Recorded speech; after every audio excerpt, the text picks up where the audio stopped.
O Corinthians desistiu da contratação de Juan Pablo Vojvoda. Vídeo de hoje do canal do Nicola vai abordar esse tema e vai falar também sobre São Paulo e Santos. Existe alguma chance de uma troca envolvendo o goleiro John e o meio atacante Patrick?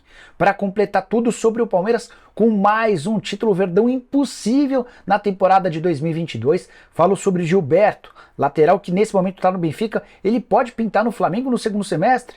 Negociações avançadas entre Atlético Mineiro e Kudê. Falo sobre as últimas do mercado, tem notícia importante do Vasco, uma série de outras informações de bastidores. Tenho certeza que você vai curtir.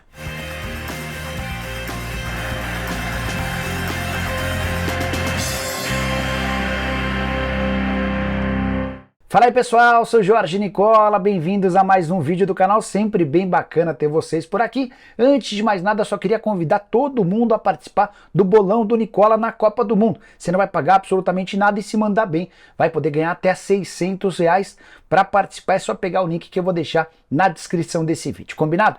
Bora contar também que todo esse conteúdo é um oferecimento de Aposta Ganha, site de apostas esportivas que me dá a maior sorte. Nessa sexta-feira, antevéspera da abertura da Copa do Mundo, tem 4 partidas para você apostar.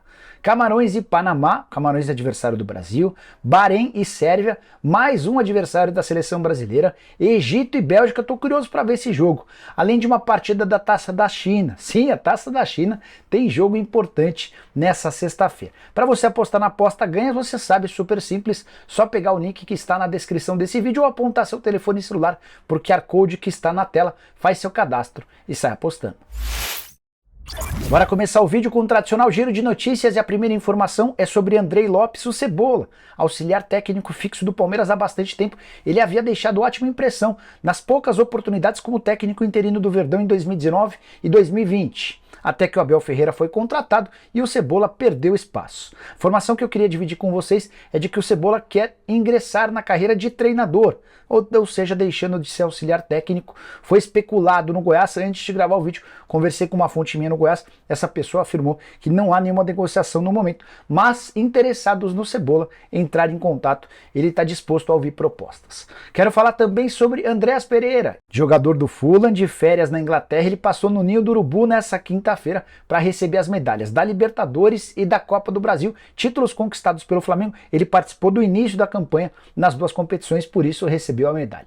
Bora falar sobre o Botafogo, mais especificamente sobre Gatito. A lesão no ombro do goleiro paraguaio é séria e ele pode ficar até 6 meses ausente da próxima temporada. Até por isso, o Botafogo vai intensificar nas próximas semanas a busca por um goleiro John, que pertence ao Santos. É um interesse real do Botafogo. Para completar Fortaleza, muita gente especulando que o Leão do Pici está de olho no João Ricardo, goleiro que está deixando o Ceará, além de Felipe Jonathan, lateral esquerdo que pertence ao Santos.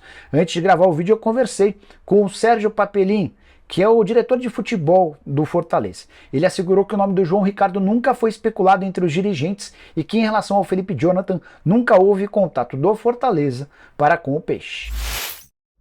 Hora de falar sobre o Flamengo. Quero te contar o que há de verdade na notícia de que Gilberto, ex-lateral do Fluminense, atualmente no Benfica, interessa ao rubro-negro. A informação foi divulgada nessa quinta por um repórter que cobre o Flamengo, o Deco. Ele afirmou que o Marcos Braz se encontrou com Bruno Macedo, que é empresário do Jorge Jesus e também representante do Gilberto. Esse encontro teria servido para que o Flamengo apresentasse as condições de tentativa de compra do Gilberto, atleta que tem contrato com o Benfica até 2025. Vivia uma grande fase enquanto o JJ era o treinador, só que houve uma mudança. O Roger Schmidt, o atual treinador, prefere colocar um lateral dinamarquês como titular e o Gilberto tem jogado pouco. A impressão que se tem é de que o Benfica não criaria grandes dificuldades para negociar o lateral direito brasileiro, mas Vene Casagrande, que também cobre o Flamengo, assegura que o motivo do encontro do Marcos Braz foi outro, que ele teria se reunido com o Bruno Macedo para discutir a possibilidade de o lateral esquerdo Ramon, que pertence ao Flamengo e esteve emprestado em 2022 ao Red Bull Bragantino, ser negociado em definitivo com o Braga. Entrei em contato com o Brás, que ainda não me respondeu. Assim que tiver uma conclusão ou uma resposta dele, trago para vocês se houve de fato um interesse no Gilberto, se não, embora também a gente sabe que dirigente mente pra caramba, né? Às vezes o cara se encontra com outro dirigente, faz proposta e depois diz que não houve nada, que foi só um encontro entre amigos, enfim. Vou pesquisar essa história direito para trazer mais detalhes. Antes de mudar de assunto, só algumas atualizações sobre o Flamengo. Davi Luiz, rubro-negro, já fez uma proposta para estender o contrato do zagueiro, a tendência é que essa renovação aconteça. Sobre Dorival Júnior, pediu 2 anos de contrato, o Flamengo já topou. Primeiro ano de contrato com multa rescisória, a partir do segundo ano, se ele for mandado embora, não há mais multa. Agora falta a questão salarial, isso deve ser acertado nos próximos dias. Para completar, a respeito de Gerson, tratativas com o Olympique de Marselha seguem acontecendo. O Flamengo não tem pressa, entende que há tempo para contratar o jogador. Bora falar sobre o Fluminense, que renovou nessa quinta-feira o contrato de Germancano. Detalhe importante, o artilheiro do Campeonato Brasileiro, 26 gols, tinha vínculo até dezembro de 2023. Mas o Mário Bittencourt, às vésperas da eleição para presidente, a votação acontece agora no dia 26, decidiu renovar ou propor a renovação do contrato com o atacante argentino. Houve a concordância e o novo vínculo só se encerra em dezembro de 2024. O Cano também teve direito a um aumento salarial, segue, porém, ganhando bem menos do que vários dos jogadores do Flamengo. O salário do Cano, por exemplo, está bem longe dos R$800 mil mensais. Já o Flamengo tem pelo menos 10 atletas ganhando mais de 1 milhão. Números do Cano na temporada: 44 gols em 70 partidas, foram ainda outras 7 assistências. Bora falar sobre o Atlético Mineiro. Durante o programa do Nicola dessa quinta-feira, uma fonte importante no Galo assegurou que as conversas entre o Atlético e o Kudê estão bastante avançadas. Só para recapitular para vocês, no domingo, essa mesma fonte havia me assegurado que o Cuca teria sua despedida do Atlético na segunda-feira. Isso de fato foi confirmado. O Galo, às 8h03 da noite da segunda, comunicou o desligamento do Cuca. Essa pessoa ainda havia garantido lá no domingo que o Vojvoda, a partir dali, seria a grande prioridade. Na terça veio a notícia de que o técnico argentino do Fortaleza recusou o convite do Atlético. Na oportunidade, no domingo, essa minha fonte ainda tinha dito que Fernando Diniz e Kudê seriam as alternativas se não houvesse acordo com o Vojvoda.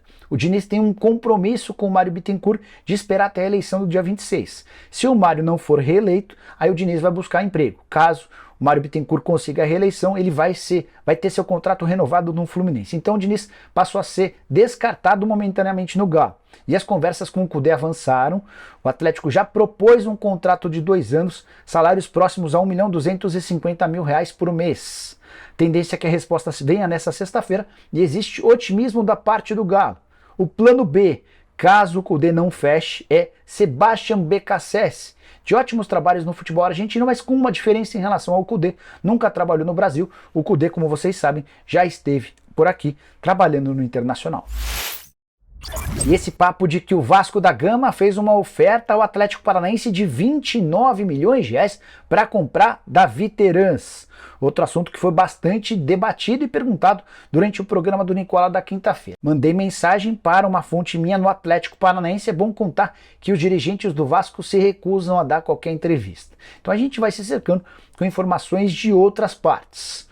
Sobre o Terans, antes de contar a resposta, só para atualizar para você a informação sobre essa proposta de R$29 milhões, que equivale a mais ou menos $5,5 milhões, foi divulgada por um canal de atleticanos do Atlético Mineiro chamado Eu Acredito. Mas o que o Atlético tem a ver com essa história do Terans, do Atlético Paranaense e do Vasco? É que o Galo manteve um percentual de uma venda futura. O Terans pertencia ao Atlético Mineiro, foi vendido ao Furacão por R$7,5 milhões. O Furacão passou a ter 80% dos direitos econômicos e o Galo manteve 20%.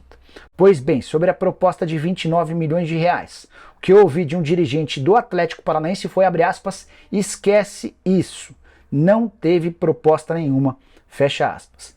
Esse dirigente, com quem tenho mantido contato quase que diário, está muito convencido de que o Vasco, com a 777, não fará uma proposta de algo na casa dos R$30 milhões por um atleta de 28 anos de idade, apesar de fazer a ressalva de que o Terans jogou muita bola ao longo da temporada. E você? Quanto gastaria para ter um jogador como o Terans? Com um detalhe importante, apesar de já não ser um menino, ele ocupa uma função rara no futebol brasileiro. Ele, Arrascaeta, Everton Ribeiro, quem mais joga nessa função de meia? Se lembrar de mais gente, usa o espaço para comentário. Hora de falar sobre uma suposta troca entre Santos e São Paulo. Santos mandaria o goleiro John para o Tricolor, São Paulo mandaria o meio atacante Patrick para Vila Belmiro. Como é que essa história surgiu? São Paulo tem interesse no John há bastante tempo, mas já contei para vocês nos últimos dias, não há a mínima chance de o São Paulo desembolsar 8 milhões de reais para comprar o atleta do Peixe, e o presidente Andrés Rueda tem batido na tecla de que quer esse valor. Foi o suficiente para que torcedores nas redes sociais começassem a sugerir trocas. E aquela que mais ganhou adeptos foi do Patrick indo para o Santos e do John indo para o São Paulo. Tem uma coisa importante nessa suposição que surge nas redes sociais. O Odair Hellmann é o novo técnico do Santos. Já trabalhou com o Patrick no Internacional e tentou por diversas vezes levar o Patrick para o mundo árabe. Enquanto ele trabalhava no mundo árabe, foram pelo menos 2 propostas para contratar o Patrick e acabou que não rolou. E aí, será que agora vai? Conversei com gente do São Paulo e também com o Marcelo Robalinho, que é o representante do Patrick. Robalinho entende que a questão financeira é muito complexa, ele não vê muita possibilidade. Já os dirigentes do São Paulo fizeram uma consideração importante. Vale a pena trocar um meio atacante que é titular por um goleiro que é reserva? E aí, qual que é a sua resposta? O torcedor do Palmeiras não para de colocar faixa no peito. Nessa quinta-feira foi a vez de comemorar o título da Copa do Brasil Sub-17, vitória de virada contra o Grêmio na Arena do Grêmio. O placar foi aberto pelo Jefinho, a favor do Grêmio. Pouco depois, no segundo tempo, o Gabriel Vareta empatou para o Palmeiras e Luiz Guilherme, a grande joia desse time sub-17, fez um golaço de fora da área, garantindo a vitória e o título do Palmeiras. Com essa conquista, o Palmeiras garantiu 2 tríplices coroas apenas em 2022. A primeira delas do sub-17, que foi campeão brasileiro, foi campeão paulista e foi campeão da Copa do Brasil. A segunda tríplice coroa alviverde diz respeito ao Campeonato Brasileiro, com o título do time principal, profissional, com o título do Sub-20 e também do Sub-17. O Palmeiras ganhou tudo o que você pode imaginar de torneio mais importante nas categorias de base. Em outros anos o Palmeiras até ganhou mais títulos, mas nunca tão importantes quanto os atuais. O Palmeiras foi, por exemplo, campeão brasileiro Sub-20 e Sub-17, da Copa do Brasil Sub-20 e Sub-17, da Copa São Paulo de Juniores, que era tão perseguida pelo torcedor alviverde. Teve ainda um título da Libertadores da América Sub-14, do Paulista Sub-15 e Sub-17. E como o Palmeiras venceu Campeonato Brasileiro e Copa do Brasil Sub-20, Campeonato Brasileiro e Copa do Brasil Sub-17, as Supercopas dessas categorias devem também ficar com o Verdão. Trabalho espetacular de João Paulo Sampaio, o gerente das categorias de base. Bora fechar o vídeo para responder a uma pergunta bastante feita nas minhas redes sociais. O Corinthians desistiu de Juan Pablo Vojvoda? A resposta é não. Mas o mais curioso vem agora. Embora não tenha desistido do treinador argentino que pertence ao Fortaleza, pelo menos até 31 de dezembro, o Corinthians ainda não fez oferta oficial a ele. É meio maluca essa história, né? O que parece é que o Corinthians não tem dentro do clube um consenso em relação a um treinador. Nessa quinta-feira surgiu forte o nome do Bruno Lage, ele foi sugerido aos dirigentes alvinegros, teve a aprovação de parte da diretoria, mas a questão financeira é um enorme problema. O técnico português quer 5 milhões de euros livres de impostos para fechar com o Corinthians. Isso equivale a 2 milhões e 150 mil reais por mês. Bem mais, por exemplo, do que o Vitor Pereira, que ganhava 1 milhão e 800 mil reais brutos. Não acho que o Corinthians vai conseguir chegar a esse valor, então a menos que o Bruno Lage baixe bastante sua pedida, ele vai acabar sendo descartado. Sobre Vojvoda. Vojvoda era pretendido por 5 clubes brasileiros. O Santos já fechou com o Odair Hellmann. O Atlético está perto de fechar com o Cudê. O Vasco segue em busca de um treinador, mas já não conta mais com o Vojvoda. Sobraram o Corinthians e o Bahia. Tenho contado para vocês que o Bahia tem conversas avançadas com o Antônio Carlos Zago. Só espera pelo dia 3 de dezembro, quando ocorre a votação dos sócios em relação à venda da SAF, para confirmar a venda do clube e depois a contratação de Antônio Carlos Zago. Então, nesse momento, sobraram Corinthians, Fortaleza. Havia também uma especulação sobre o Elche, o time espanhol que tem como dono o Christian Bragarnik, que é um empresário do Vojvoda, mas nessa quinta-feira o Elche comunicou a contratação de um técnico espanhol. Então, nesse momento, só sobraram o Fortaleza e o Corinthians. Se não tem nada do Corinthians, por que o Vojvoda ainda não disse sim ao Fortaleza? O que ele está aguardando? Enfim, bom é que essa resposta deve vir nos próximos dias. Fortaleza já começa a acelerar o passo. Corinthians também passa a ter pressa para definir seu novo treinador. E eu prometo ficar bem atento a essa história para deixar você por dentro de tudo que está rolando. Bom, pessoal, eram essas as informações que eu queria dividir com vocês nessa sexta-feira. Quem curtiu o vídeo deixa like, se inscreve no canal, a gente volta à tarde com mais um vídeo e a partir das 7 da noite com o programa do Nicola, beleza? Abraço, tchau!